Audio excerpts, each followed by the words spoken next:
Everything in this universe has a beginning. The Big Bang. The formation of nebular matter into stars and planets. The first collections of amino acids in the Earth's oceans. The first creatures to leave them. The first mammals. The first primates that walked upright. The first religion. The first printing press.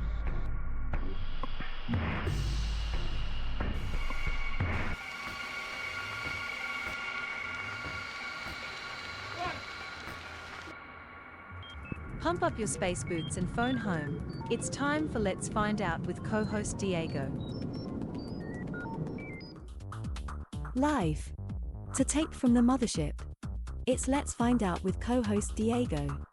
Bigfoot, UFOs, Stargates, let's find out.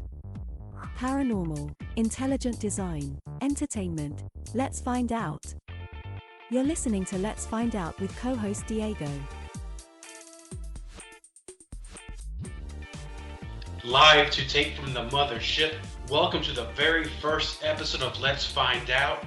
I'm very happy to be back in the saddle and to introduce our first guest. On this episode of Let's Find Out, we have a former professional wrestler, martial artist, and author of the horrifying book, Tepes the Night Stalker. Please welcome to Let's Find Out a good friend of the show, author J.E Shook. J.E, man, brother, welcome to Let's Find Out. Thanks, man. I'm glad you guys had me on. I have to apologize for my voice. I've been going through some stuff over the last week, but I'm honored to be the first guest. No, I wouldn't have it any other way. It's funny because I was talking to other people to bring on the show in the next few weeks, and I know one of them is down with the flu, and I think there's a trifecta going on right now. So more power to you. Just knock it out of your system, man. Absolutely. I got my Gatorade, I got my Ricola, so I think I'm good to go. Man, so, last time we talked, the book just came out, and on the other show, we took a deep look into Tepes. For the listeners of the new show that don't know much about the book right now, can you give us a little background on it? Tell us what it's about. Yeah, Tepes is pretty much just a family man who's trying to run his business and feed his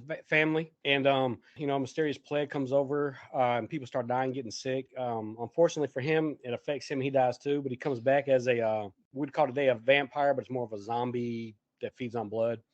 But, he pretty much comes back and is terrorizing the town. And he's really, he likes to hunt. He stalks. The first night he shows up and he'll identify you. The second night he'll show up and he'll mark you.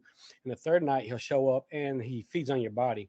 And really the sad part for anybody who was involved when he shows up is the next morning you're actually found impaled on a pole outside of town. And so as Tepes is trying to stay alive, he kills more and more of the town people. So more or less, the people are terrified of how to stop this new monster because they have no clue what to do. But luckily for them, a African holy man shows up to put up a good fight. And what is the time that this is set on?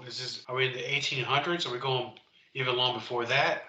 Oh yeah, it's like the early 1400s. It's like the time of Tepes the Impaler type time. All right, so that's the influence behind the character Tepes the Night Stalker then.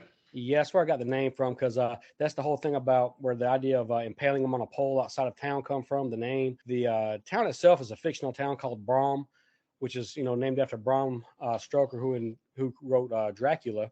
But yeah, a lot of this is based around Vlad Tepes III, which is the actual Dracula. And it's based really close to where his actual life took place at, but in a fictional town. And so what led you to write this book? And I know we talked about it in the past, but I think that we didn't really look into it as we did before. So where the influence for you writing the book, is this something that you were into vampire lore in the past, or is this just a collection of things that influenced you, either movies, books, or history? It would be a bunch of different things that influenced me. I've always grew up, I was a horror fan. I liked horror books, horror movies, everything like that. So I've got friends that wrote books, so I figured I would take a shot at it.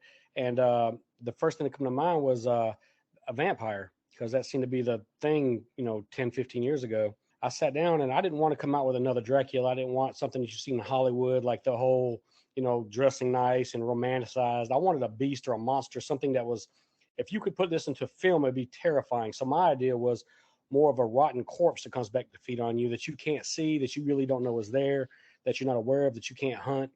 So I really wanted something that would be much more terrifying than, somebody who speaks, very proper English and is trying to wow you. I wanted a creature that was just going to come and just feast on your body, something that would truly be terrifying if you ever ran into it. And with that, and every good bad guy, let's say Tepes sounds like a bad guy in the story. Who is the hero? Who are the other characters in the book? His if you read the book, his wife plays a huge part because she actually takes the risk of dying to stop him on herself because she is used as bait by my hunter. I'm still embarrassed to say I can't pronounce the name, but because it's an African holy man. Both of his names are African holy words. I really got to learn how to say these words. But he's from Africa. He's a holy man. He's a monster hunter, and his whole life is set out is to stop evil that people don't believe exists, kind of like cryptids or monsters or anything else. Right. And when he finds out that something exists, it's his job. He feels like God has sent him to go and put an end to these evil creatures. So, of course, when he finds out about Tepes, he feels that he must go there to stop this creature from harming anybody else. So he puts himself at risk in order to stop the creatures. So the Holy Man basically goes to different towns or cities in that time and tries to vanquish these creatures that terrifies towns or murders people, correct? Yeah, he goes from Africa to Europe, out to Asia. He's actually loses a battle in the book I'm writing about him and ends up in he's in a hospital trying to recover in a safe house in Paris when he finds out about Tepes. And then when he's ready to go and he feels like he can make the trip, that's where he makes a trip to Brom and he goes through the Borgo Pass. And that's where his story is going to connect with Tepes, and that's where they're going to have their battle at. I mean, because I'm listening to a little bit about Tepes. It doesn't seem like the normal vampire. I'll use the word monster or being. Do normal things work on him like a regular vampire? No, my whole thing was I didn't want him to be like the typical modern day vampire. So, if you pull out your crosses, your crucifix, your holy water, your sunlight, that's not going to work on him. He is a much more of a zombie, and he is very, very quiet. He's hard to track. It's almost impossible to catch him. You can have dogs, but animals don't respond to him. He's not scared of anything religious. There's only a few ways you can actually kill him. So he's much, much more difficult to kill than a regular vampire just because you can't go sit in a church and be safe.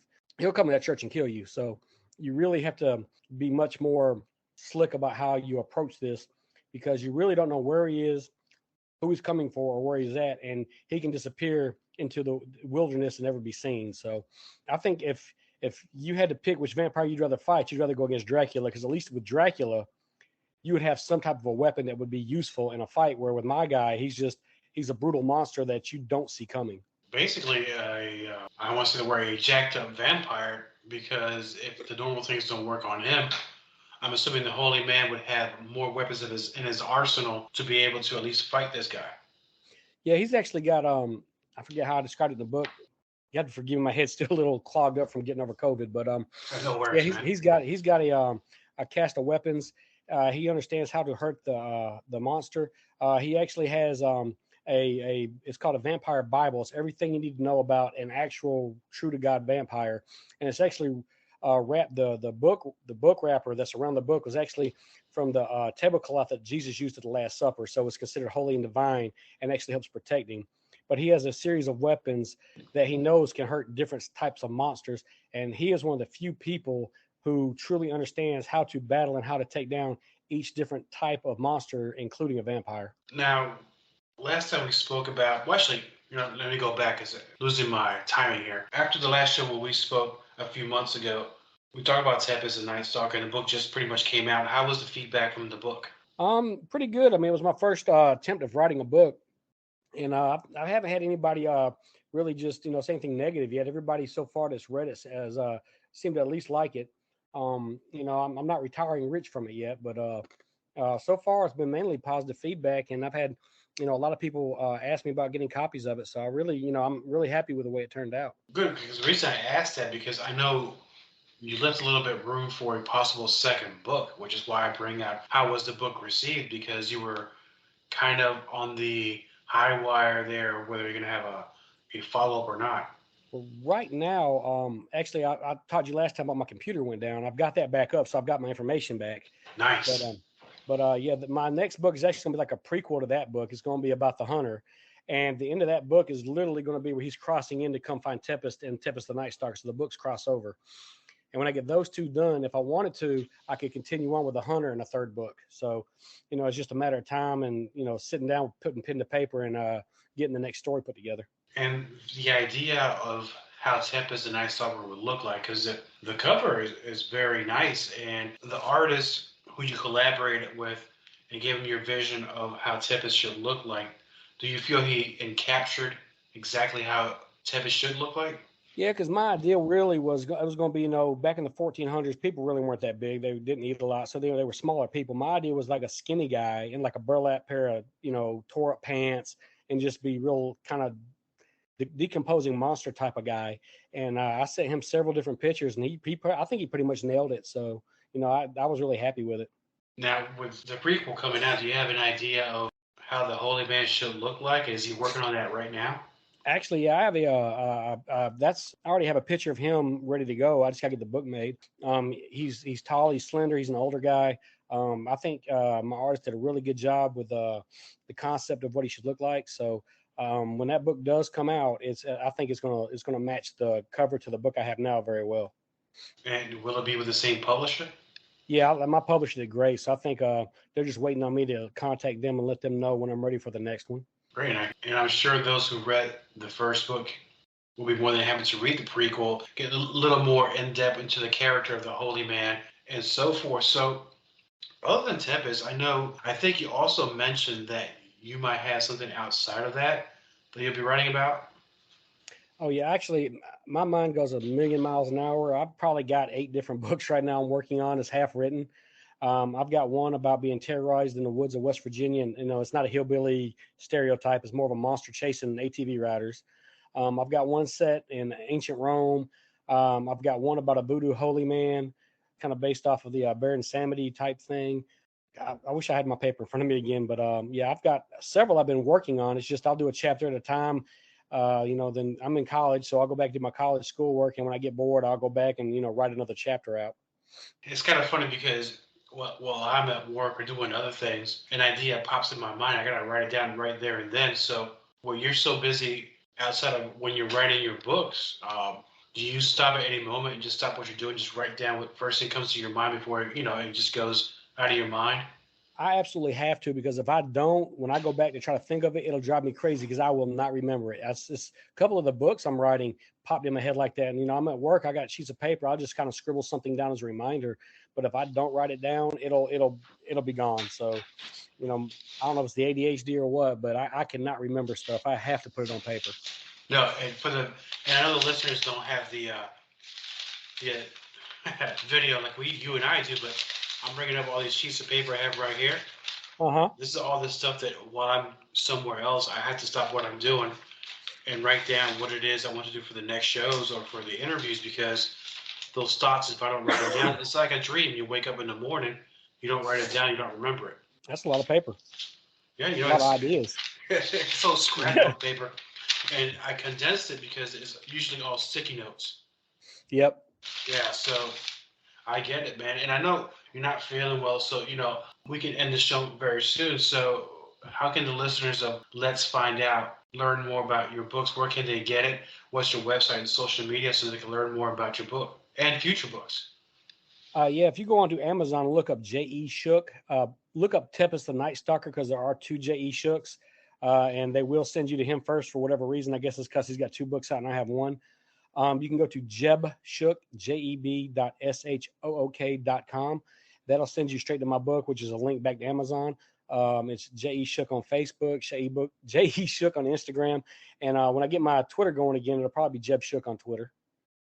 Yeah, I'm definitely gonna hunt you down on Twitter, man. Because I'm gonna ping you all these things here. And with that being said, you say you were almost finished with the prequel. So is there a tentative date for this to come out? I'm hoping sometime next spring, next summer, something like that, because I gotta get all my stuff together. I got so much going on right now, but I'm hoping that by the middle of next year I'll have the next book out. That'd be awesome, and I hope that you give me first crack at bringing you back on Let's Find Out, and we'll talk about the prequel. Yeah, absolutely. As soon as I get it made, I have to send you a copy of it before anybody else gets one. Oh, man, I really appreciate that. Hey, and I know you have to withstand, you're not feeling very well. I'll definitely come back to you when that book comes out, and we'll stay in touch.